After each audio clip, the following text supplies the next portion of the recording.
오늘 이어서 어제 르우벤, 시몬, 레위에 대해서 그들의 미래에 될 일에 대해서 야곱이 축복하면서 이야기한 것이죠. 그러나 르우벤은 그가 장자인 것을 감안하더라도 능력과 기력의 시작이 되지만 또 위풍이 월등하고 권능이 탁월하지만 그가 물의 끓음 같은 그 성격을 이기지 못해서 비라와 동침한 사건으로 탁월하지 못하게 되리라고 하는 이야기를 듣게 되죠. 시몬과 레위는 디나의 강간 사건 때에 그 성질을 못 이겨서 그 세겜과 그의 백성들을 특히 남자들을 다 죽이는 폭력적인 것들을 행사함으로 인해서 결과적으로 그들도 그의 미래가 불확실한 또 여러 이스라엘 중에서 흩어지리라고 하는 그런 말을 듣게 됩니다. 오늘 유다로부터 시작하는데요. 유다는 상당히 많은 분량을 차지하고 있어요. 우리가 유다의 인생을 한번 앞에서 살펴보았듯이 그가 형제들에게서 떠나서 믿음에서 떠난 생활을 했다 그랬어요. 그리고 하마터면 유다의 후손들이 끊길 만한 위기에 처해 있지만 그 며느리가 지혜롭게 대처함으로 인해서 유다의 명맥이 이어져 가죠. 그 이후로 유다는 책임 있는 자리에 다시 돌아오게 돼요.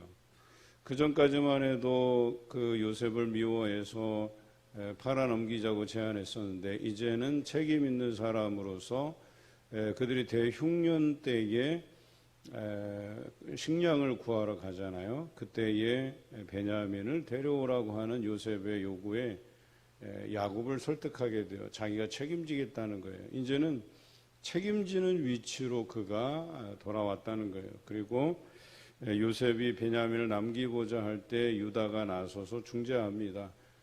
아버지가 이 일을 알면 큰일 나니까 자기 일을 남겨달라고, 자기가 남을 테니까 베냐민은 놓아달라고 그렇게 이야기하죠. 뿐만 아니라 이제 야곱이 이제 요셉의 생사를 알고 나서 애굽으로 건너올 때에 가장 먼저 앞세워 보낸 사람이 유다였었어요. 그 유다가 이제는 형제들을 대신해서 책임지는 위치에 서 있고 그의 삶이 180도 바뀌었다는 거예요. 그러다 보니까 야곱을 통해서 그에게 주어진 말이 이렇습니다. 너는 내 형제의 찬송이 될지라. 내 손이 내 원수의 목을 잡을 것이고 또 내 아버지의 아들들이 내 앞에 절하리로다. 그랬어요. 그러니까 유다가 리더십을 발휘한다는 얘기죠. 그리고 유다의 리더십으로 인해서 다른 형제들이 기뻐하게 될 것이라는 것을 암시적으로 이야기합니다. 뿐만 아니라 그를 사자 새끼 혹은 숫사자와 암사자 같다. 그리고 그를 범할 수 있는 자가 없다 그랬어요.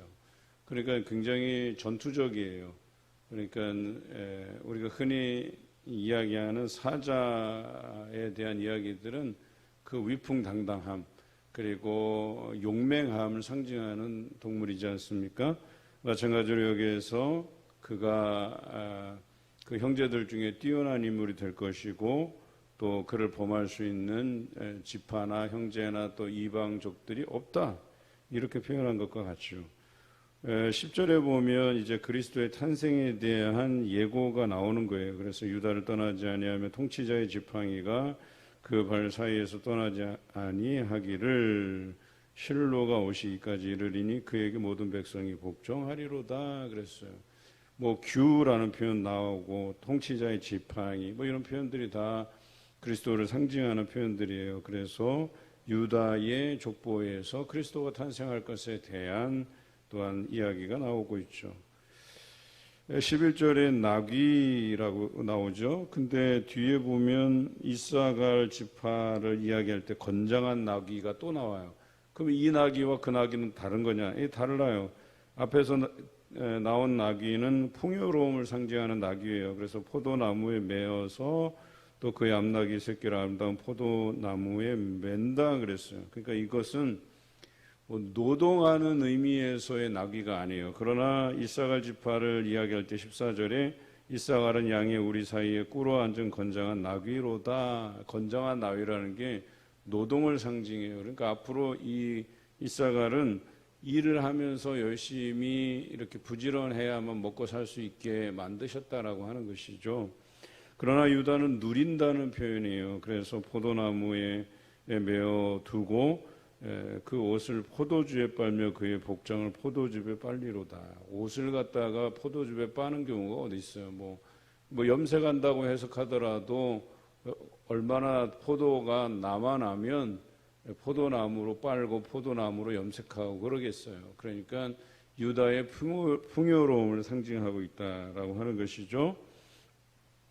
그래서 그의 눈은 포도주로 인해서 붉겠고 그의 이는 우유로 말미암아 희리로다. 그래서 이것도 역시 풍요로움을 상징하고 있어요. 그러니까 유다는 다른 형제들이 야곱의 이 유언 혹은 축복 아니면 미래에 일어날 일들을 그들에게 남길 때에 다른 형제들의 부러움을 샀을 것이 분명합니다. 다른 형제들은 그냥 한 줄, 그것도 뭐 좋게 요약하면 다행이게요. 그런데 이 유다는 참 좋은 일들로 또 긴 문장으로 유다의 앞길을 축복하고 있다라고 하는 것이죠. 자, 반면에 13절의 스불론은 어때요? 해변에 거주하리니 그곳은 뱀에는 해변이라 그의 경계가 시돈까지로다. 그냥 일반적이에요. 그의 몫에 대한 이야기를 하고 있어요. 이사갈은 양의 우리 사이에 꿇어 앉은 건장한 나귀로다. 그의 가나안 정착 때도 이 이사갈은 쉽지 않았어요. 또 이방족의 침략도 받고, 그러니까 이사갈은 하여튼간 살려고, 먹고 살려면 열심히 일해야 되는 그런 미래의 삶에 대해서 이야기한 것이죠. 그는 쉴 곳을 보고 좋게 여기며 토지를 보고 아름답게 여기고 어깨를 내려 짐을 메고 앞제 아래서 섬기리로다. 이게 이사갈의 운명이에요. 그러니까 이사갈은 이런 일들로 피곤하게 일하고 또 누군가에게 압제당하고 이런 삶을 지속해서 살아나갈 것을 이야기합니다. 단은 어떻습니까? 16절에 이스라엘의 한 지파같이 그의 백성을 심판하리로다. 단의 길섭의 뱀이요 새끼의 독사로다. 말굽을 물어서 그 탄자를 뒤로 떨어지게 하리로다. 그 탄자를 뒤로 떨어지게 한다. 이 표현은 아마 이제 삼손을 우리가 연상해서 묵상해 볼 수 있을 것 같아요. 삼손이 단지파 아닙니까?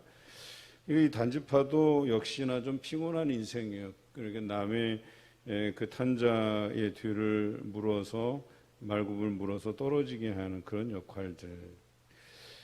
그나마 이 아셀은 좀 나요. 먼저 아셀 하기 전에 갓 보면 군대의 추격을 받는다. 그러나 도리어 그 뒤를 추격하리로다. 이것도 좀 피곤한 인생이에요.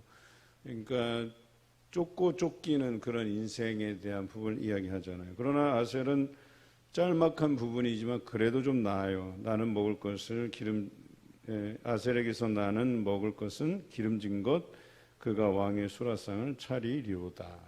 그나마 다른 형제에 비해서 조금 나은 편이죠. 어감이 납달리는 노인 암사슴이라 아름다운 소리를 바라는도다. 여기도 조금 나아요. 좀 긍정적인 부분과 또는 피곤한 인생, 뭐 이런 형제들의 각자의 주어진 삶에 대한 부분들을 다루고 있어요. 내일부터는 우리가 요셉을 또 다룰 텐데 요셉도 상당히 달라요. 유다와 마찬가지로 하나님께서 이 요셉을 통해서 어떤 복을 주시는가를 묵상하게 돼요. 그러나 왜 형제들을 하나님께서 차별하시냐가 아니라 여기서는 다양성이라는 측면에서 보셔야 돼요. 우리 각 성도들에게 주어진 삶들도 다양한 거예요. 그러나 우리는 참 이상한 논리로 공평이라는 단어를 여기에 자꾸 넣으려고 해요. 그래서 이 사람에게 10가지를 주었으면 저 사람도 10가지를 줘야 되는 거 아니냐. 그게 하나님 공평이 아니냐. 그게 아니라는 거예요. 하나님의 주권이라고 하는 것이죠. 그래서 어떤 사람은 10달란트 주는 거고 어떤 사람은 5달란트 주는 거고 어떤 사람은 1달란트 주는 거예요. 그러나 그 삶을 우리가 어떻게 살아내느냐가 중요한 거지 그 사람에게 무엇이 주어졌느냐가 중요한 게 아니란 말이에요. 오늘 여기에서 형제들에게 이야기하지만 이 형제들의 삶이 피곤하기도 하고 누리기도 하고 그러지만 그것이 하나님께서 그들에게 허락한 삶이면 우리가 그 삶을 어떻게 살아내느냐가 중요한 거라니까요. 그런데 처음 시작부터 공평하지 않다고 불평하고 시작하면 아무것도 못하는 거예요. 그래서 한 달란트 받은 자가 불공평하다고 생각해서 땅에다 묻어둔 거예요. 그것을 은행에다 맡겨서 그 이자라도 받으면 불어날 텐데 그것조차도 안 한 거예요. 우리 인생이라는 게 나는 흙수저다, 너는 뭐 금수저다 이래서 금수저는 잘 되니까 나는 흙수저이기 때문에 노력해봐야 아무것도 될 게 없다라고 해서 자기 인생을 자포자기 해버리잖아요.